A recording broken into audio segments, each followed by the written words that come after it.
Hello friends, मैं SK Saini MIC group में एक बार और आपका स्वागत है। और आज हम लोग डिवैल्यूएशन से रिलेटेड बहुत सारे प्रश्नों का अध्ययन करने वाले हैं।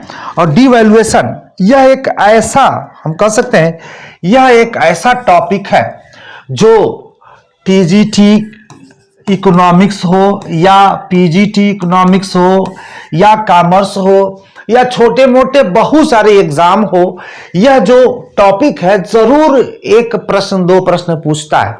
तो इसका पूरा इतिहास ही हम लेकर के आपके सामने आए हैं। जो आप एक बार इसका अध्ययन अगर करते हैं तो समझिए कि डिवैल्यूएशन क्या होता है, बड़े ही सरलता से आप समझ सकते हैं। व्यवहारिकता के साथ साथ सैद्धांतिकता के साथ भी मैं इसका अध्ययन आपको कराने वाला हूं।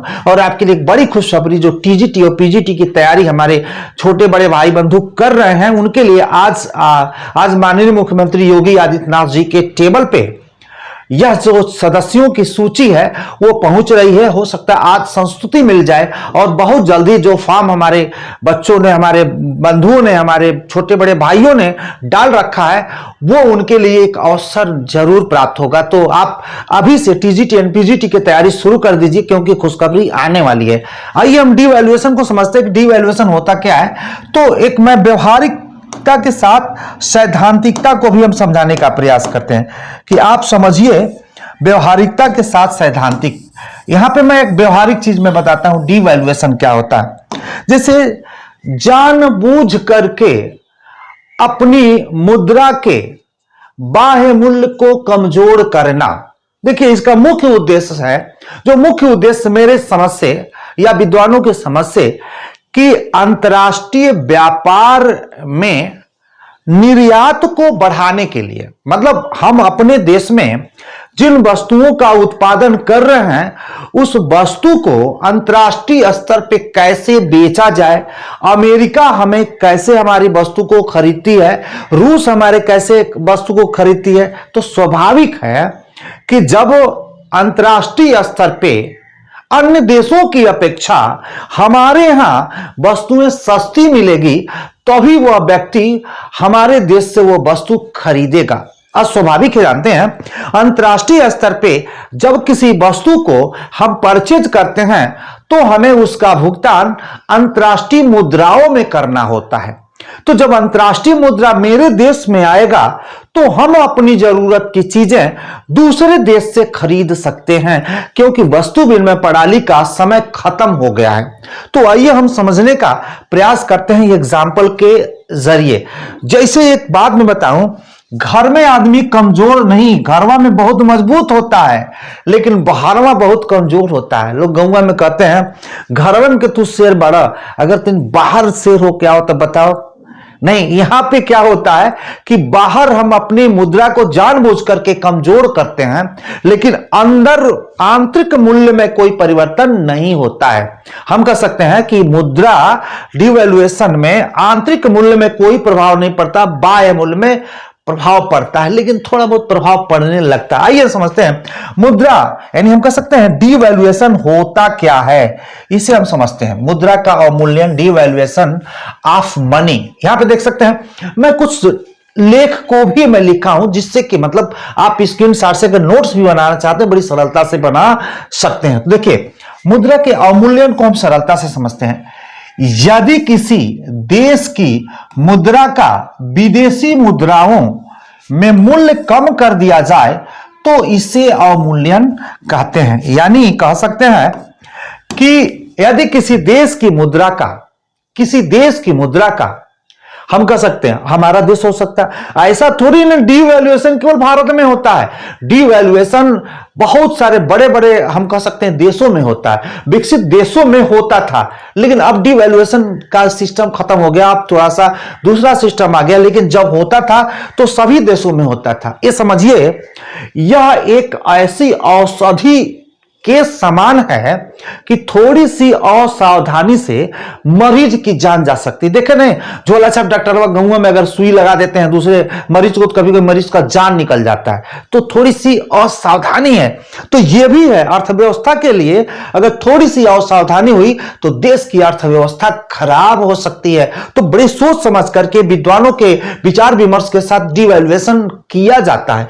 तो आइए देखते हैं, यदि किसी देश की मुद्रा का विदेशी मुद्रा में मूल्य कम कर दिया जाए तो इसे अवमूल्यन कहते हैं। किसी भी देश में अपने वो मुद्रा के बाह्य मूल्य को, आइए समझते हैं। अवमूल्यन से अभिप्राय देश की मुद्रा के बाह्य मूल्य को कम करना। देश की यह मुद्रा है तो इसके बाह्य मूल्य को क्या कम करना होता है, कम कर दिया जाता है, जिससे लोग आकर्षित हों। अभी मैं व्यवहारिकता के सामने के कुरिहारा के शब्दों में बड़ा अच्छा लिखे हैं कि स्वर्णमान के खेल के कड़े नियमों से बचने का ढंग ही अवमूल्यन है। स्वर्णमान खेल के नियम की संज्ञा प्रोफेसर किन्स ने दिया था, और स्वर्णमान खेल एक चैप्टर है जो मैं जरूरत पड़ेगा तो मैं आपको बताऊंगा। कुरिहारा के शब्दों में स्वर्णमान के खेल के कड़े नियमों से बचने का ढंग ही अवमूल्यन है। जैसे मुद्रा 1956 से पहले हम देखें जो न्यूनतम कोष पद्धति प्रणाली थी, यानी मुद्रा को 4 तरह के मुद्राओं का निर्माण किया जाता। प्रतिनिधि पत्र मुद्रा, परिवर्तनशील पत्र मुद्रा, अपरिवर्तनशील पत्र मुद्रा, प्रतिष्ठ या संकटकालीन पत्र मुद्रा। इसका मैं डिटेल आपको, मैं बहुत जल्दी इसका डिटेल मैं आपको बताने वाला हूं। ये सब चक्र चलता था, लेकिन अब वो सब चक्र सब समाप्त हो गया क्योंकि समय के साथ साथ परिवर्तन होता गया। तो मैं देखा कि स्वर्णमान के खेल के कड़े नियमों से बचने का ढंग ही अवमूल्यन है, क्योंकि सोना चांदी रख के ही मुद्रा का निर्गमन किया जाता था, अब ऐसा नहीं है। अवमूल्यन होने से आयात में कमी और निर्यात में क्या होती है, वृद्धि होती है। आयात में कमी, दूसरे देश से हम वस्तु नहीं खरीदते हैं या कम खरीदते हैं, लेकिन हम बेचते ज्यादा हैं। अरे अगर आपके दुकान का सामान ज्यादा बिकाई तो लाभ मिली कि ना मिली, बताओ भाई। यहां आगे चलते हैं, देखते हैं, यहां समझते हैं। डॉक्टर गांगुली के शब्दों में अवमूल्यन से अभिप्राय देश की मुद्रा के बाह्य मूल्य में कमी कर देना है। गांगुली के शब्दों में अवमूल्यन से अभिप्राय देश की मुद्रा के बाह्य मूल्य में कमी कर देना है, कमी कर देना। यहां पर एक एग्जाम्पल के साथ समझाने वाला हूं। आप देखिए 1947 में जब हमारा देश आजाद होता है, या आजादी से पहले, जब मेरा देश आजाद होता है या आजादी से पहले हम बात करते हैं, 1947 में $1 बराबर ₹1 था। दोनों शेर बराबर थे। हम कह सकते हैं रीजन था कि हम अंग्रेजों के गुलाम थे, अंग्रेजी व्यवस्था के अंतर्गत हमारी अर्थव्यवस्था चलती थी। उस समय हम $1 बराबर ₹1 था, यानी $1 में ₹1 खरीदा जा सकता है, या ₹1 में $1 खरीदा जा सकता है। यानी जिस वस्तु की कीमत, जैसे मान लीजिए यह मोबाइल है, अगर $1 इसकी कीमत है, $1 कीमत है, तो इसे ₹1 में भी खरीदा जा सकता था। एकदम वैल्यूएशन दोनों का बराबर था। लेकिन यहां पे देखिए $1 और ₹1 हमने बताया बराबर था। इसमें होता क्या है, जैसे हमने कहा कि अवमूल्यन करना, यानी जानबूझ करके अपनी मुद्रा के बाह्य मूल्य को कम करना। बाह्य मूल्य को कम करने से क्या होता है कि निर्यात में वृद्धि होती है। क्या होती है, निर्यात में वृद्धि होती है। मैं आपको समझाता हूं। अगर कोई सामान जैसे $1 में, जैसे मान लीजिए $1 में, जैसे मान लीजिए कोई सामान मान के चलिए, जैसे क्या कह सकते हैं, मान लीजिए $1 में एक मोबाइल मिल रहा है। मान लीजिए भारत में $1 में एक मोबाइल मिल रहा है, और $1 बराबर ₹10 है। व्यवहारिक समझिए, $1 बराबर ₹10 है। यानी भारत में ₹10 अगर भारतीय मुद्रा देते हैं तो आपको एक मोबाइल मिल सकता है, या $1 आप देते हैं तो मोबाइल मिल सकता है। लेकिन अब यहां पे देखिए, $1 बराबर 10 रुपया है और 10 रुपया में एक मोबाइल मिल रहा है, जान लीजिए। अब जानबूझ करके अपने रुपए का वैल्यूएशन कम कर दिया जाए कि $1 बराबर क्या हो गया, 20 रुपया। $1 बराबर क्या हो गया, 20 रुपया।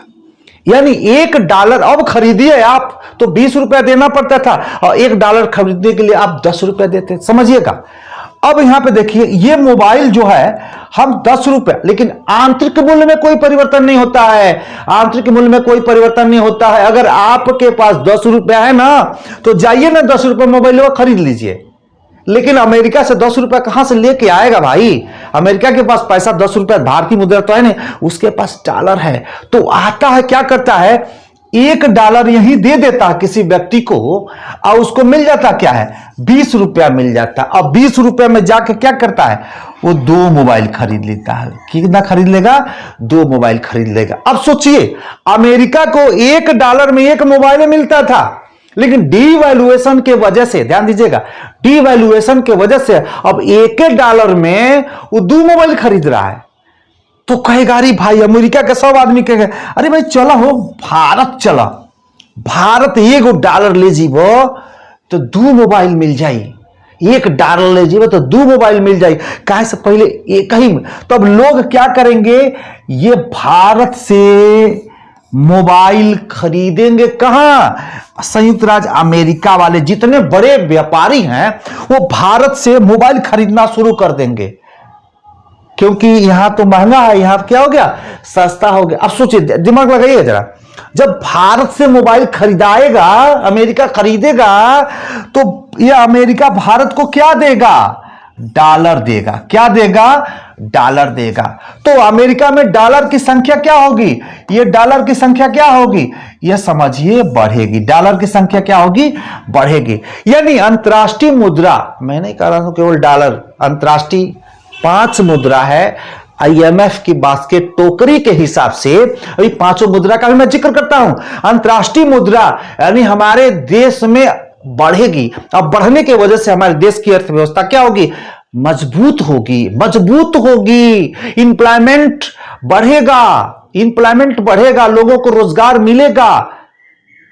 हम अपनी जरूरत की चीजें अमेरिका से, रूस से, फ्रांस से या सऊदी अरब से, इराक से, ईरान से, जहां जहां हमारी जरूरत होगी, इस डॉलर से हम खरीदने का प्रयास करेंगे। अभी आपने देखा था श्रीलंका में फॉरेन मनी कम हो गया था, वेनेजुएला की स्थिति क्या थी, बड़ी स्थिति खराब थी, फॉरेन मनी नहीं था, तो अंतर्राष्ट्रीय बाजार से मिलने वाला सामान उनके देश में नहीं है। तो नहीं है तो बहुत सारी, अभी तेल नहीं खरीद पाएंगे आप, तो फिर आपकी अर्थव्यवस्था रुक जाएगी। तो तेल खरीदने के लिए आपको अंतर्राष्ट्रीय मुद्रा की जरूरत पड़ेगी कि नहीं पड़ेगी। तो मुद्रा आएगा कहां से भाई, छाप तो सकते नहीं है। जब आप कोई सामान बेचेंगे तभी अंतर्राष्ट्रीय मुद्रा आपके पास आएगा।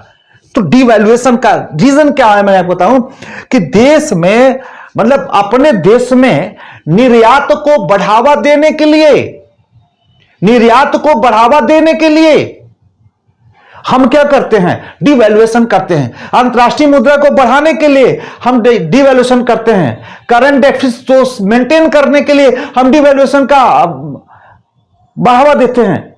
हम भुगतान असंतुलन को दूर करने के लिए डिवैल्यूएशन का बढ़ावा देते हैं। मेरी बात समझ में आ रही होगी। यह 1947 का इतिहास है। आइए हम चलते हैं, थोड़ा सा आगे चलते हैं। यहां पे देखें, मैं बताऊंगा अंतर्राष्ट्रीय मुद्रा की मैं जिक्र किया था थोड़ा थोड़ा, मैं चाहता हूं इसके साथ साथ बहुत सारे, ये सबके लिए मिष्ठान मैं परोसने का काम कर रहा हूं कि सभी वर्ग के लोग इसे समझें। अमेरिकी डॉलर, जापानी येन, देखिए ये अंतर्राष्ट्रीय मुद्रा है।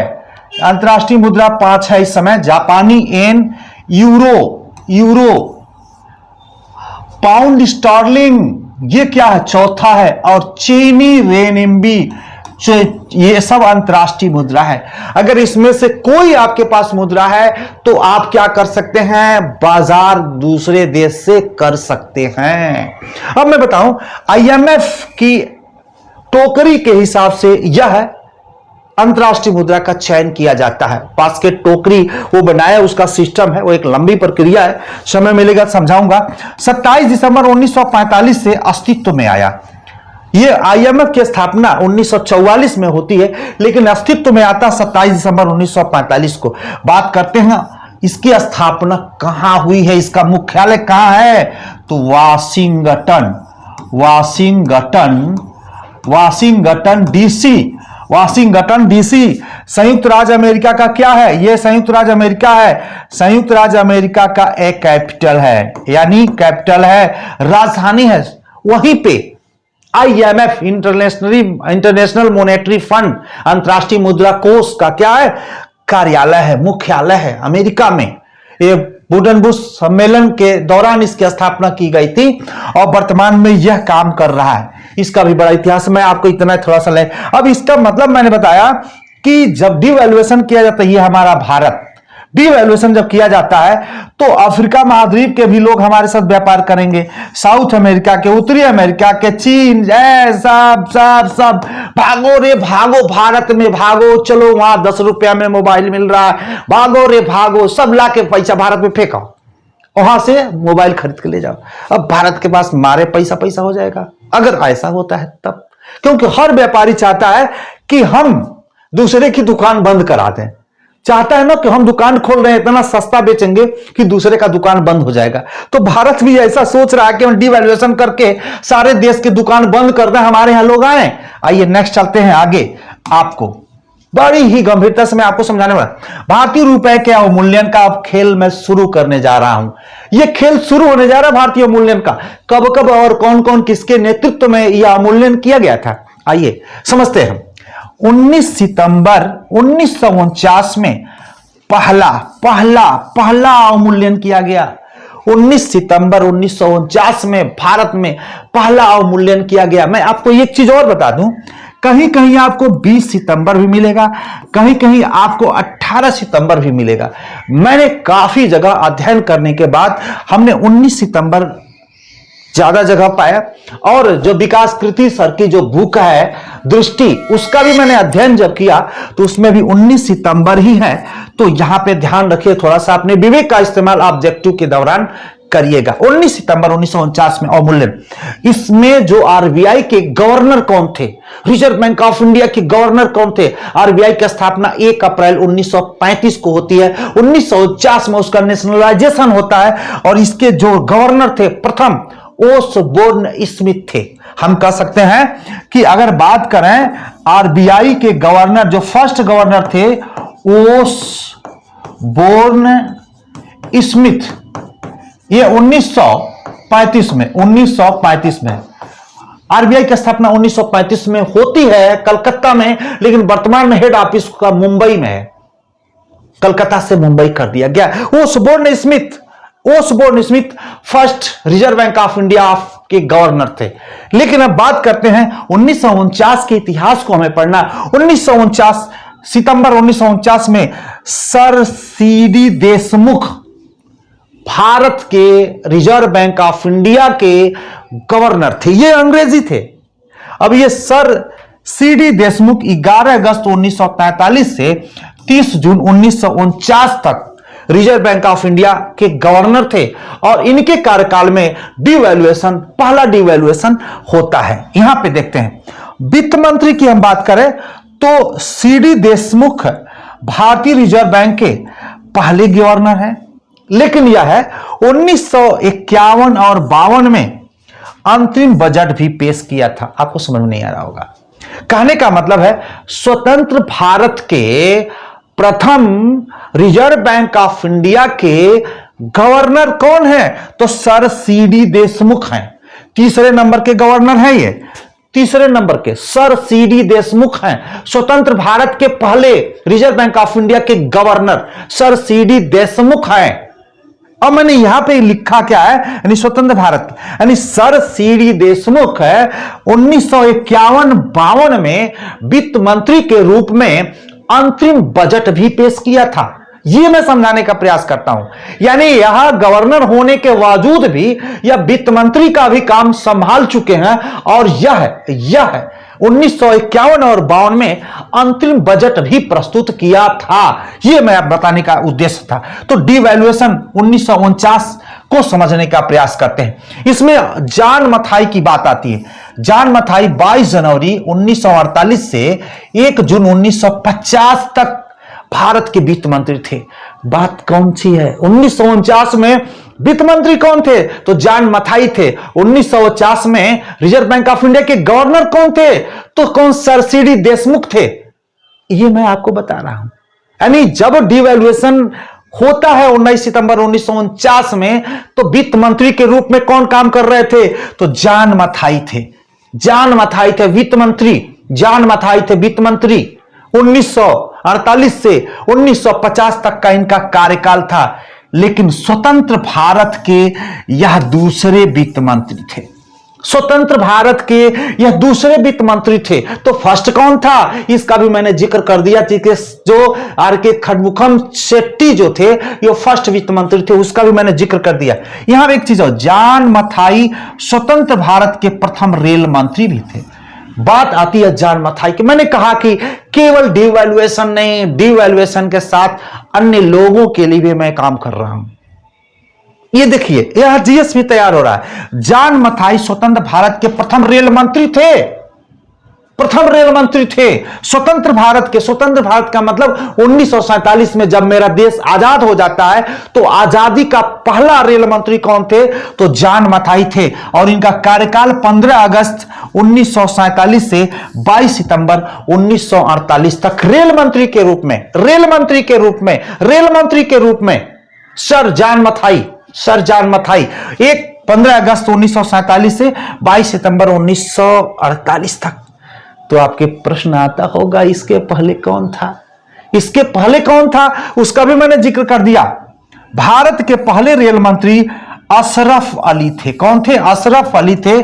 2 सितंबर 1946 से 14 अगस्त 1947 तक। और 15 अगस्त 47 को मेरा देश आजाद होता है और आजादी के पहले रेल मंत्री बनाए जाते हैं जान मथाई को, और अशरफ अली को वहां से इस्तीफा देना पड़ता है। उनका कार्यकाल समाप्त माना जाता है। तो 1947 तक हम कह सकते हैं, 14 अगस्त 1947 तक अशरफ अली रेल मंत्री के रूप में काम कर रहे थे। और नेक्स्ट आगे चलते हैं। एक प्रश्न और भाई ले लो थोड़ा सा। भारत के प्रथम महिला रेल मंत्री ममता बनर्जी थी, जो इस समय पश्चिम बंगाल में मुख्यमंत्री के रूप में सुशोभित कर रही हैं। बड़ा ही लड़ाकू हैं, मतलब पूरी तरह से मेहनत अपने पार्टी के लिए करती हैं। भारत के प्रथम महिला रेल मंत्री ममता बनर्जी। कौन है? ममता बनर्जी। तो एक बार और बात आता है। और आर.के. खडमुखम शेट्टी स्वतंत्र भारत के प्रथम वित्त मंत्री थे। भारत जब आजाद हुआ, यानी आजादी वाला प्रथम वित्त मंत्री कौन थे? आजादी वाला प्रथम वित्त मंत्री कौन थे? 15 अगस्त 1947 से लेकर के 17 अगस्त 1948 तक वित्त मंत्री के रूप में काम किए आर.के. खडमुखम शेट्टी। आर.के. खडमुखम शेट्टी ये भारत, स्वतंत्र भारत के प्रथम वित्त मंत्री आर.के. खडमुखम शेट्टी थे। हमें आपको समझ में आ गया होगा। ये बहुत सारे क्वेश्चन मैं आपके सामने यहां पे देखिए, जो जान मथाई का हमने आपको पिक दिया है, यही है जान मथाई, यही है जान मथाई। कौन है जान मथाई? ये देखिए, यानी भारत के दूसरे वित्त मंत्री, भारत के ये दूसरे फाइनेंस मिनिस्टर, दूसरे वित्त मंत्री। और आपने देखा होगा सीडी देशमुख आपको गवर्नर के रूप में आपने देखा। अब देखते हैं 19 सितंबर 1949 में अवमूल्यन तो होता भाई चैप्टर लंबा होगा। अगर थोड़ा सा अगर मेरे को पसंद करते हो, समझते हो, तो चैनल को लाइक और सब्सक्राइब कर दीजिए। अगर आप नए हैं तो बाकी चलता है, कोई दिक्कत नहीं है, अच्छा लगता है। 19 सितंबर 1949 में अवमूल्यन होता है। किस तरह से होता है? 30.5% अवमूल्यन किया गया। रुपए में 30.5% का अवमूल्यन किया गया। रुपए की वैल्यू को 30.5% गिराया गया। अरे अपने बाह्य मूल्य को में कमी किया गया। बाह्य मूल्य में कमी करने का रीजन है कि हम व्यापारियों को अपने तरफ आकर्षित करें, जिससे हमारे यहां उत्पादित वस्तुओं को लोग खरीदें। आइए देखते हैं। यहां पे रुपए की विनिमय दर डॉलर की तुलना में 30.225 सेंट से घटाकर 21 सेंट रह गई। 21 सेंट रह गई। वाह रे भाई, घटाया गया जानबूझ करके, अपनी वैल्यू गिराया गया जानबूझ करके। ताकि लोग हमारे यहां आकर्षित होकर के आए। देखिए नेक्स्ट एक चीज और बता दूं, सेंट ये लगाने वाला परफ्यूम वाला सेंट नहीं है भाई। ये मत सोचिएगा ये सेंट बेच रहे हैं क्या गुरुजी, ये लगाने वाला सेंट नहीं है। सेंट होता क्या समझिए, 100 सेंट बराबर $1 होता है। 100 सेंट बराबर $1 होता है, जैसे 100 पैसे बराबर ₹1 होता है। 100 सेंट बराबर $1 होता है, तो 30.225 सेंट बराबर ₹1। मैं बताऊं, यानी यह 30.22 सेंट, मतलब डॉलर का जो छोटा हिस्सा है सेंट बराबर ₹1। यानी इतने में ₹1 मिल जाता था उस समय। 19 सितंबर 1949 में जब डॉलर का वैल्यू की बात करते हैं तो क्या गया, इसको कम किया गया। अब 21 सेंट दे करके आप ₹1 प्राप्त कर सकते हैं। हमारी वैल्यू गिर गई, हमारी वैल्यू गिर गई, क्योंकि 30.225 सेंट जब मुझे मिलता था तो ₹1 में देता था। अब भाई 21 सेंट ही मुझे मिलेगा और हमें ₹1 देना हो गया। रुपए का वैल्यूएशन, यानी अगर ₹1 का कोई सामान अमेरिका खरीदता था तो पहले इतना देता था, अब इतना ही देगा। ₹1 का सामान इतने ही में मिल जाएगा, तो ज्यादा मिलेगा कि नहीं मिलेगा? अगर इतना पैसा खर्च करेगा तो उसे सामान ज्यादा मिलेगा भाई। अमेरिका भारत से व्यापार करेगा, रूस भारत से व्यापार करेगा, जापान भारत से व्यापार करेगा, कहेगा चलो भारत में सस्ता हो गया है सामान। टाइम लगेगा, लेकिन आप एक नंबर की चीज मैं आपको बता रहा हूं। नेक्स्ट चलते हैं और समझते हैं। 5 जून 1966 को 5 जून 1966 को दूसरा डिवैल्यूएशन, मुद्रा का अवमूल्यन किया जाता है। 5 जून 1966 को प्रधानमंत्री लाल बहादुर शास्त्री 9 जून 1964 से 11 जनवरी 1966 तक ये लाल बहादुर शास्त्री का कार्यकाल भारत में होता है। इनके कार्यकाल में एक बार डिवैल्यूएशन होता। बड़े ही सधे, बड़े ही पढ़े, बड़े ही ज्ञान विद्वान ये थे। मैं वाकई में इनको सलाम करता हूं, बहुत हमारे देश के लिए बहुत अच्छे मुख्यमंत्री के रूप में थे। तो 9 जून 1964 से 11 जनवरी 1966 तक का इनका कार्य है। और आरबीआई का गवर्नर कौन थे? 1 मार्च 1962 से 30 जून 1967 तक के कार्यकाल पीसी भट्टाचार्य, ये आरबीआई के क्या थे? गवर्नर थे। आरबीआई के क्या थे? गवर्नर थे। वर्तमान में कौन है? शक्तिकांत दास जी हैं। शक्तिकांत दास जी हैं। शक्तिकांत दास जी हैं वर्तमान में। और सचिन चौधरी वित्त मंत्री थे। इस समय तीनों की तिगड़ी थी। ये तीनों, सचिन चौधरी जो वित्त मंत्री 1966 से 1967 तक का इनका कार्यकाल है, और 66 में 5 जून 66 को डिवैल्यूएशन दूसरा चरण चलता है। इसमें होता क्या है? भारतीय रुपए का डिवैल्यूएशन 36.5% अवमूल्यन किया जाता है। रुपए को 36.5% तक गिराया जा रहा है। आइए देखते हैं। $1 बराबर ₹4.76 था। $1 बराबर ₹4.76 था, लेकिन 5 जून 1966 को जब डिवैल्यूएशन होता है तो $1 बराबर ₹7.50 हो गए। आप कहते हैं, सोचे होंगे ₹7.50 थे, पैसा ज्यादा हो गया भाई। नहीं नहीं नहीं, ज्यादा नहीं हो गया, कम हो गया। यानी $1, देखिएगा, $1 में आप खरीदते थे क्या? ₹4.76। अब $1 में आपको मिल जाएगा ₹7.50। यानी अगर कोई सामान ₹4.76 का था, अब वही $1 खरीदने पे आपके पास सामान ज्यादा मिलेगा। तो डिवैल्यूएशन, रुपए का वैल्यू कम हो गई, रुपए की वैल्यू कम हो गई, ऐसे समझते हैं, उल्टा समझते हैं। पहले क्या करते थे हम? ₹4.76 देते थे तो $1 मिल जाता था। $1। अब हमें इस $1 को खरीदने के लिए क्या करना है? ₹7.50 देंगे तो $1 मिलेगा। तो रुपए की वैल्यू कम हो कि नहीं? रुपए की वैल्यू कम हो गई कि नहीं? हो गई। और $1 का वैल्यू बढ़ गया। तो अब इंग्लैंड, हम अंग्रेजों के साथ थोड़ा सा काफी दिनों तक रहे हैं, तो इंग्लैंड की पाउंड की कीमत 1 पाउंड बराबर ₹13.3 था जब ये नहीं लागू हुआ। जैसे ही लागू हुआ तो 1 पाउंड प्राप्त करने के लिए ₹21, 13×7=20, यानी ₹8 समथिंग हमारी रुपए की वैल्यू कम हो गई पाउंड के मुकाबले। 8 रुपए कम हो गई पाउंड के मुकाबले। यानी अब हमें 21 रुपया दे करके 1 पाउंड खरीदना होगा, या 1 पाउंड में 21 रुपया वो खरीद सकता है, पहले 1 पाउंड में 13 ही रुपया खरीदता था। तो 13 रुपए का सामान खरीदता था, अब 21 रुपया का सामान हमारे यहां से ले जा सकता है, तो ज्यादा ज्यादा ज्यादा व्यापार बढ़ेगा। तो ये हमारा 5 जून 1966 का कार्यकाल था। नेक्स्ट चलते हैं, वो 66 का कार्यकाल क्या है, हमारे लाल बहादुर शास्त्री के सामने क्या समस्या थी डिवैल्यूएशन करने का, जरा उसका इतिहास में आपको बता दूं। चीन और भारत के बीच युद्ध हुआ था 1962 में, भारत चीन के बीच युद्ध हुआ था, जानते हैं, इतिहास पढ़े हैं। और 1965 भारत और पाकिस्तान के बीच युद्ध हुआ। जिस देश में युद्ध होता है, आप सोचिए, जिस देश में युद्ध होता है तो क्या उस देश की आर्थिक स्थिति खराब नहीं होगी, उसे अंतर्राष्ट्रीय स्तर पर वस्तुओं को मंगाना होगा। बड़ी समस्याएं हो गई थी देश में। 1966 में भयंकर सूखा के कारण भारतीय फसल नष्ट हो गए थे, भारतीय अर्थव्यवस्था खराब हो गई थी। अब खराब होने के कारण कम फसल था और ज्यादा जरूरत थी, तो उसकी डिमांड बढ़ा और उसकी कीमतें आसमान छूने लगी, मुद्रास्फीति, मनी इन्फ्लेशन का दौर आ गया।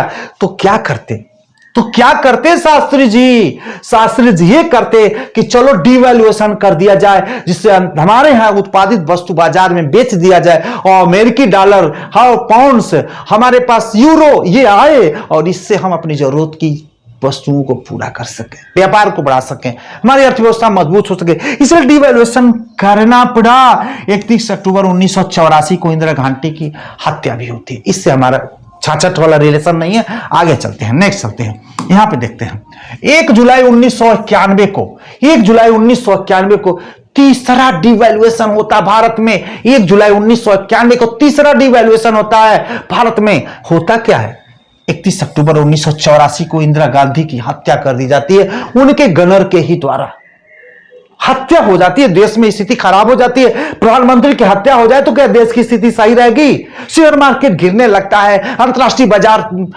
टूटने लगता है, दबाव बढ़ने लगता है, बड़ी समस्या आती है। एक हल्का सा मैसेज आता है तो शेयर मार्केट गिर करके डूब जाता है। पेटीएम का आपने देखा होगा, हाल खट गिरने लगा, पेटीएम बंद हो रहा है भारत में। यस बैंक की स्थिति इतनी, एक समय एक ही दिन में 400-500 उसके शेयर टूटे थे, ऐसी स्थिति थी। तो बताइए, जिसका प्रधानमंत्री मालिक है मर जाए, उस देश की स्थिति में दिक्कत आ सकती है। इसमें आरबीआई के गवर्नर एस वेंकट रमन थे 1991 में। एस वेंकट रमन थे। 22 दिसंबर 1990 से 21 दिसंबर 1992 तक का कार्यकाल था। प्रधानमंत्री पीवी नरसिम्हा राव थे 21 जून 1991 से लेकर के 16 मई 1996 तक। यह जब डिवैल्यूएशन होता है तो गवर्नर एस वेंकट रमन थे और पीवी नरसिम्हा राव मुख्यमंत्री के रूप में थे और यशवंत सिन्हा वित्त मंत्री के रूप में 21 नवंबर 1990 से 21 जून 1991 तक का कार्यकाल था। उसके बाद मनमोहन सिंह को बनाया गया। 1991 से 96 तक वित्त मंत्री के रूप में मनमोहन सिंह जी रहे और भारत के 2 बार प्रधानमंत्री रह चुके हैं और भारत के या रिजर्व बैंक ऑफ इंडिया के गवर्नर भी रह चुके हैं। ये बड़े विद्वान हैं मनमोहन सिंह बड़े विद्वान आदमी हैं, अर्थव्यवस्था के दृष्टिकोण से बहुत जानकार हैं। 1991 में जब ये स्थिति खराब हुई, उसके बाद जब इनका कार्यकाल है तो देश की अर्थव्यवस्था को मजबूत करने में बड़ा रोल है इनका। तो आपने देखा, अब इसमें डिवैल्यूएशन होता क्या है इसे समझते हैं। 8.5 से 9.5% तक अवमूल्यन किया गया, लेकिन वहीं चौथा डिवैल्यूएशन का एक और चक्कर आ जाता है 4 जुलाई 1991 को। 4 जुलाई 1991 को 1 जुलाई 1991 को 4 जुलाई 1991 को, यानी 3 दिन बाद पुनः डिवैल्यूएशन करना पड़ा सरकार पीवी नरसिम्हा राव को। यहां पे देखते हैं, दोनों मिलाकर के 22.8% का अवमूल्यन किया गया। 1 जुलाई 1991, 4 जुलाई 1991, दोनों का वैल्यूएशन मिलाकर के 22.8% अवमूल्यन किया गया। इसमें हुआ क्या, $1 बराबर 21.14 रुपए से घटा करके $1 बराबर 25 रुपए 8 पैसा, यानी $1 की कीमत 21 रुपए 14 पैसा थी जब डिवैल्यूएशन नहीं हुआ था। तो जब डिवैल्यूएशन होता है तो $1 बराबर 25 रुपया। अब हमें $1 खरीदने के लिए 25 रुपया देना पड़ेगा और $1 में हम 21 रुपया पाते थे, अब ये $1 में 25 रुपया पाएगा। 25 रुपए का सामान भारत में पाएगा, पहले 21 रुपए का सामान पाता था। नेक्स्ट, पाउंड की कीमत 1 पाउंड बराबर 34 रुपया 36 पैसा था, और जैसे डिवैल्यूएशन होता है तो 1 पाउंड की कीमत 41 रुपया 59 पैसा हो जाता है। 34 6 40 7 रुपए का डिफर मारता है। 7 रुपए का हमारे रुपए की वैल्यू गिरती है, इसलिए सभी लोग उस देश से व्यापार करना शुरू कर देते हैं। नेक्स्ट चलते हैं, आइए, यह होता क्या, राजकोषीय घाटा सकल घरेलू उत्पाद 7.8% था। ब्याज भुगतान सरकार के कुल राजस्व का संग्रह का 39%। अरे भैया, ब्याज के भुगतान 39% देश पे कर जाता है, उसको भुगतान करना था। चालू घाटा जिसको करंट अकाउंट डेफिसिट बोलते हैं, सकल घरेलू उत्पाद का 3.69% था। थोक मूल्य सूचकांक आधारित मुद्रास्फीति 14%। अरे बाप रे बाप, 14% बहुत होता है। मन इन्फ्लेशन सरपट भागती हुई, उसको कहते हैं सरपट भागती हुई, जान लीजिए 20 से 25 जाता है तो 20 के करीब में आ गया। दौड़ती हुई, सरपट भागती हुई, दौड़ती हुई मुद्रास्फीति चल रही है। इन सब परिस्थितियों में भारत विदेशियों का भुगतान नहीं कर पा रहा था, जिसके कारण से डिवैल्यूएशन करना पड़ा। अंतरराष्ट्रीय मुद्रा को बढ़ावा करने के लिए, करंट अकाउंट डेफिसिट को मेंटेन करने के लिए, भुगतान और संतुलन को दूर करने के लिए। तो मित्र, आज के लिए इतना ही। नेक्स्ट वीडियो में मैं लेकर आता हूं विमुद्रीकरण लेकर के आऊंगा मैं। धन्यवाद, नमस्ते।